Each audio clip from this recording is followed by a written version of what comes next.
With photography, a lot of times it's not a single technical advancement that will replace an old way of doing things. Sure, the technology gets better, but sometimes we really need to look at why did we do it that way, and does this one advancement really change it all? A few more thoughts on this today. Hey there, Aaron here from techphotoguy.com. Be sure to subscribe down below so that you can get the next update I post here for y'all. And today's topic is just a few thoughts on something that came up earlier this week. A friend of mine, Jeff, hey Jeff, sent me an email asking some questions about event photography, specifically around whether or not I use a speedlight when I do event photography. And I kind of had a couple of responses. The first thought that I had was not as often as I used to, because, when you're photographing an event, a lot of times you're in a not really well lit place. And if we go back, say, 10, 15 years, you often needed a speedlight or some other supplemental light source to get you enough light in the scene to capture a usable image. You don't need that quite as often anymore, and that's because our modern cameras, whether they're DSLRs or mirrorless devices, they've gotten a lot better with really high ISO performance. I think back to a photo experience I had 20 years ago in 2002 with my Canon Digital Rebel. And I was out in the desert photographing some railroad activity. And the previous night I'd been doing some night photos and I was up at ISO 1600 and I forgot to reset my camera. And for those of you who've had this experience, you know what's coming next. Anyway, I was taking pictures, in the morning at ISO 1600 when it was very light out. I certainly didn't need that high ISO. And unfortunately on that camera, ISO 1600 basically looks like you'd printed the photograph on sandpaper and then used a really bad scanner to scan it into the computer. It was basically unusable. Now, with our current cameras, 1600, no big deal. You might not even need to do anything with that in post. Now, maybe you will, but even with the high ISO, our ability to work with that has gotten so much better. First, we can shoot at those higher ISO numbers and it's not a problem.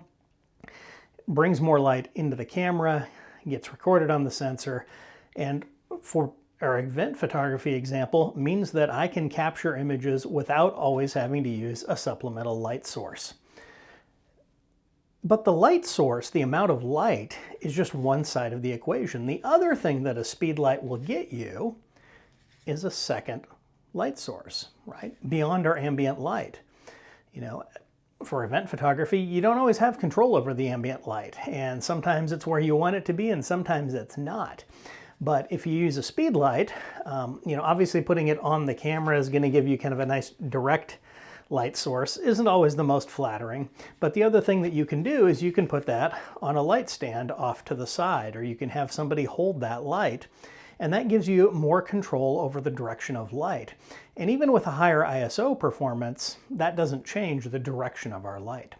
And so, even though high ISO has gotten better, it still doesn't solve all of the things we maybe used an external light source for in the past.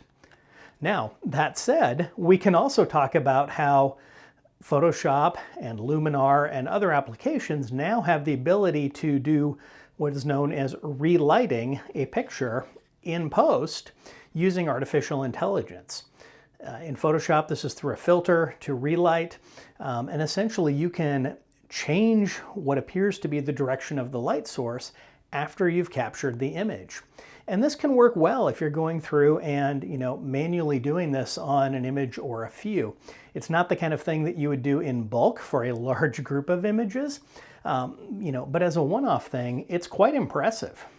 So, when we talk about things like, how we did event photography 10 years ago or 15 years ago, turns out there's a variety of technical advancements that have helped us out there. Our cameras have gotten better and they're able to capture more light without supplemental light sources. They can do that at high ISO with lower noise levels.